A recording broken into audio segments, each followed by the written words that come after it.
Baik, Assalamualaikum warahmatullahi wabarakatuh. Rekan-rekan gerbang 7 Tangsel di mana saja Anda berada. Ya, video kali ini saya akan coba mereaction satu buah video dari Avenda VF ya.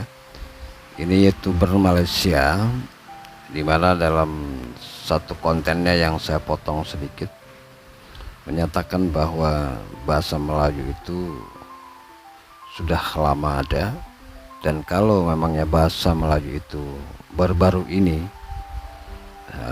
ada sejak ya Kerajaan Sriwijaya dan sebagainya. Lalu bahasa Indonesia itu sebelum adanya bahasa Melayu pakai bahasa apa menurut mereka? Apakah bahasa isyarat atau bahasa apa? Nah, hal-hal yang seperti inilah yang ingin saya jelaskan pada Anda semuanya, terutama kepada orang-orang Malaysia, supaya mereka paham tentang arti sebuah bahasa dalam membentuk suatu bangsa. Baik, coba untuk tidak berlama-lama kita dengarkan dulu ya satu buah pernyataan dari Avenda TV ini, dan nanti saya akan berikan tanggapan yang terhadap penjelasan atau perkataan dari Avenda TV. Oke.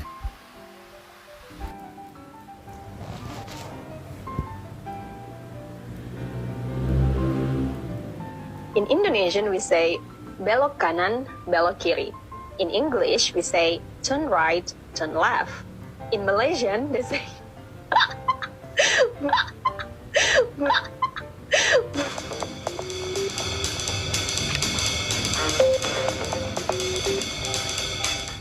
Hello guys, welcome back to my channel.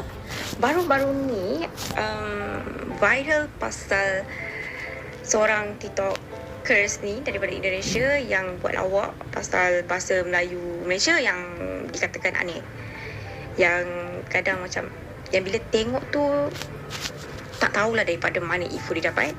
Sebab rasanya daripada Google Translate pun tak translate macam tu kot rasanya lah. Tak tahulah kalau dekat sana macam mana kan.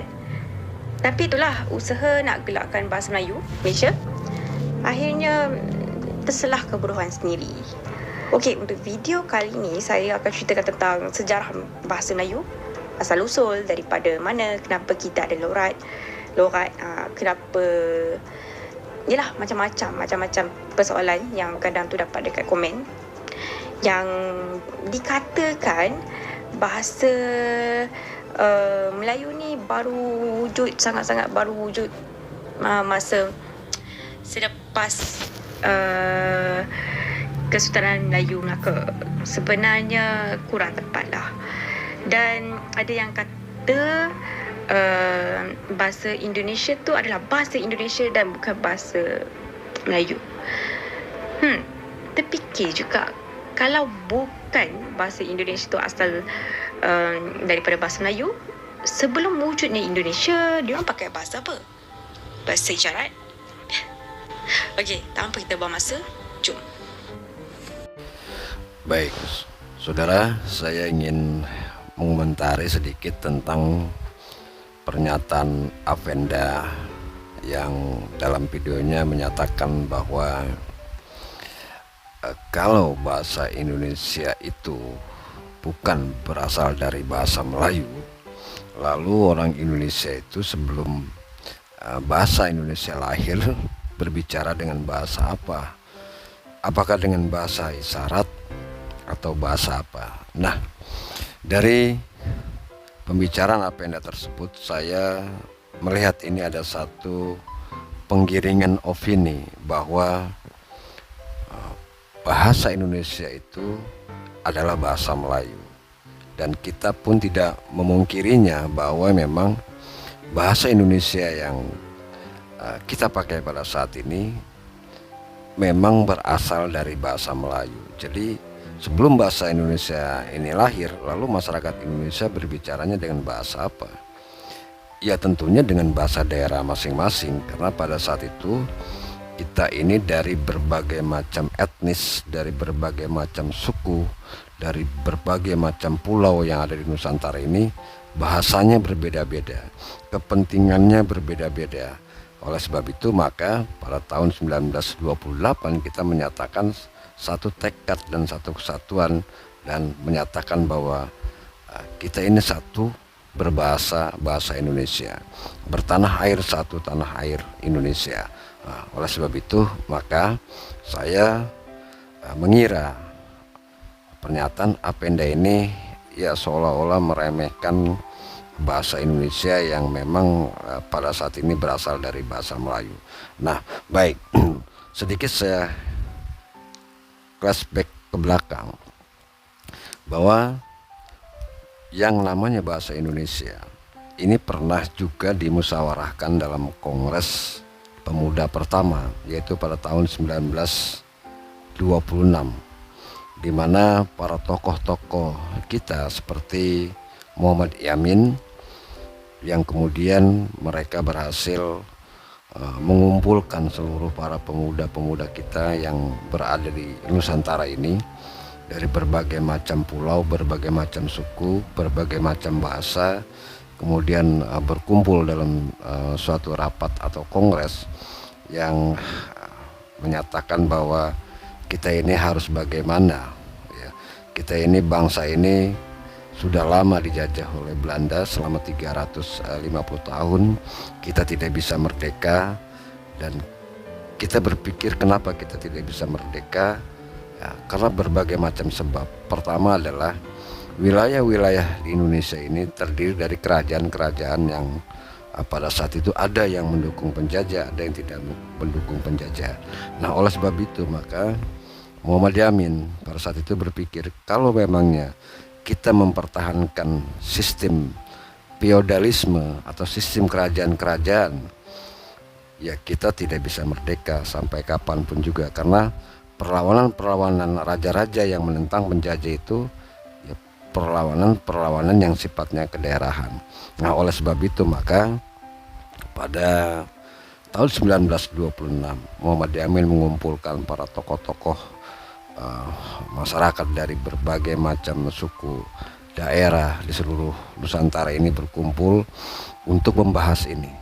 Bagaimana pertama kita harus meninggalkan sistem feodalisme, sistem kerajaan kita harus kita tinggalkan, harus kita hapus. Kemudian kita membentuk suatu negara yang namanya republik. Kemudian kita menyatakan bahwa kita ini satu satuan dari seluruh bangsa, dari Sabang sampai Merauke dalam satu nama apa yang perlu kita ambil. Kita ini harus menentukan tanah air kita, tanah air apa namanya yang harus kita ambil dengan meninggalkan sistem-sistem feodalismenya. Nah, apakah ini mudah? Tentunya tidak. Para raja-raja yang pada saat itu sedang berkuasa di Indonesia, mereka pada awalnya sangat keberatan karena memang dengan cara ini maka kekuasaan mereka akan habis ya. Keturunan-keturunan mereka yang nantinya akan menjadi raja akan tidak ada lagi. Nah, oleh sebab itu pada akhirnya pada tahun 1926 terjadilah pertemuan atau namanya Kongres Pemuda pertama yang menyatakan bahwa kita menyatakan bertanah air satu, tanah air Indonesia, bertumpah darah satu, tumpah darah Indonesia. Nah, tinggal satu pada saat itu, menyatakan bahasa apa yang harus kita pergunakan untuk menyatakan ketiga macam ikrar tersebut. Nah, Muhammad Yamin pada saat itu mengusulkan bahwa bagaimana kalau bahasa kita sebagai bahasa persatuan ini kita menggunakan bahasa Melayu. Itu tahun 1926. Nah, apakah Muhammad Yamin dalam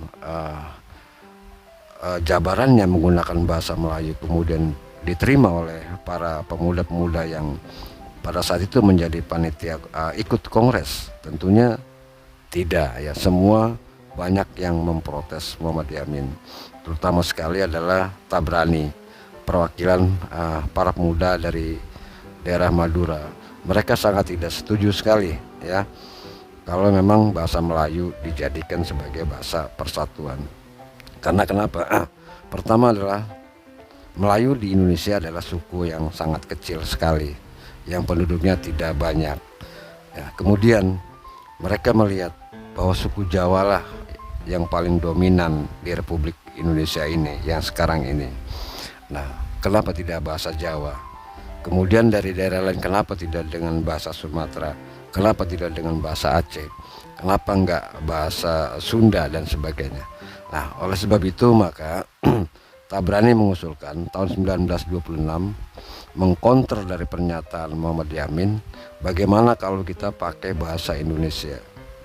Karena kita sudah menyatakan bertumpah darah satu, yaitu tumpah darah Indonesia, bertanah air satu, yaitu tanah air Indonesia, kemudian satu lagi berbahasa satu, bahasa Indonesia. Nah, tentunya permasalahan-permasalahan ini tidak langsung dapat diikrarkan bersama. Menunggu sampai 2 tahun ya, kemudian para pemuda kita ini berpikir lagi, berkumpul lagi, sehingga akhirnya pada tahun 1928, tepatnya tanggal 28 Oktober 1928, maka kita sepakat menyatakan bahwa bertanah air satu, tanah air Indonesia, bertumpah darah satu, tumpah darah Indonesia, dan berbahasa satu, bahasa Indonesia. Nah, dari mana bahasa itu diambil? Tentunya kita mengambil dari bahasa Melayu yang berada di Kepulauan Riau. Nah, kenapa pada saat itu bahasa Melayu yang kita ambil kemudian kita ganti sebagai bahasa Indonesia? Karena pada saat itu bahasa Melayu memang sudah dipergunakan sejak zaman Kerajaan Sriwijaya sebagai bahasa perdagangan internasional, ya, di mana di situ di pelabuhan-pelabuhan di Selat Malaka, kemudian di pelabuhan Tanjung Perak, pelabuhan Cirebon, kemudian pelabuhan Sunda Kelapa, itu semua sudah memakai bahasa Melayu sebagai bahasa perdagangan. Walaupun ya, di sebagian pulau-pulau yang bukan pelabuhan itu memakai bahasa daerah masing-masing. Seperti contohnya misalnya di Cirebon, ya, itu ada satu pelabuhan, ya, pelabuhannya memakai bahasa Melayu, kemudian masyarakatnya memakai bahasa Sunda bercampur dengan Jawa. Kemudian di Tanjung Perak, pelabuhannya memakai bahasa Melayu, tapi masyarakatnya di pedalamannya memakai bahasa Jawa. Nah, oleh sebab itu maka kita sepakat, oke, kita pakai bahasa Melayu yang kemudian kita ganti sebagai bahasa Indonesia. Nah, kenapa bahasa Melayu diganti namanya menjadi bahasa Indonesia? Karena kalau kita menggunakan bahasa Melayu, ini kita tidak akan pernah jadi bersatu. Karena kenapa? Karena orang Aceh nggak mau juga dengan bahasa Melayu, orang Ambon nggak mau dengan bahasa Melayu, kemudian orang Papua juga nggak mau dengan bahasa Melayu. Tapi begitu kita nyatakan bahwa bahasanya diganti dengan bahasa Indonesia, kemudian bahasa-bahasa Melayu ini yang menjadi induk dari bahasa Indonesia ini, kita tambah kosakatanya dari ratusan menjadi ribuan kosakata yang diambil dari bahasa daerah masing-masing, sehingga para pemuda kita ini kemudian menyetujuinya dengan catatan bahwa bahasa Melayu yang kita ganti sebagai bahasa Indonesia, kita tambah bahasanya dari bahasa daerah masing-masing dari seluruh wilayah Republik Indonesia, dari Sabang sampai Merauke.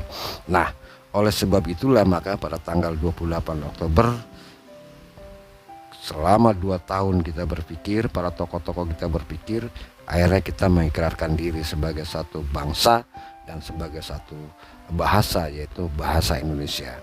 Nah, kalau tadi Apenda menyatakan bahwa bahasa Indonesia kalau bukan asalnya dari bahasa Melayu, lalu orang Indonesia bicara apa? Nah, ini seolah-olah bahwa memang mereka sedang meremehkan kita, ya, sedang meremehkan kita. Kenapa?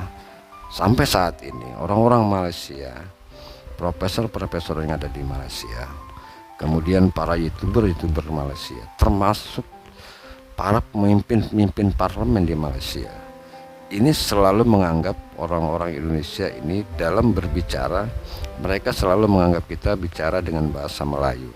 Sehingga tidak salah kalau Perdana Menteri Malaysia tempo hari mengajak pemerintah Republik Indonesia untuk menjadikan bahasa Melayu sebagai penghantar nomor 2 di ASEAN. Karena mereka menganggap bahwa apa yang saat ini kita bicarakan, apa yang menjadi pembicaraan orang Indonesia sebanyak 300, kurang lebih 300 juta, menurut mereka kita sedang berbicara dalam bahasa Melayu. Tetapi pada hakikatnya bahwa kita tidak bicara dengan bahasa Melayu, kita sedang berbicara dengan bahasa Indonesia yang sumbernya, yang awalnya dari bahasa Melayu. Jadi menurut saya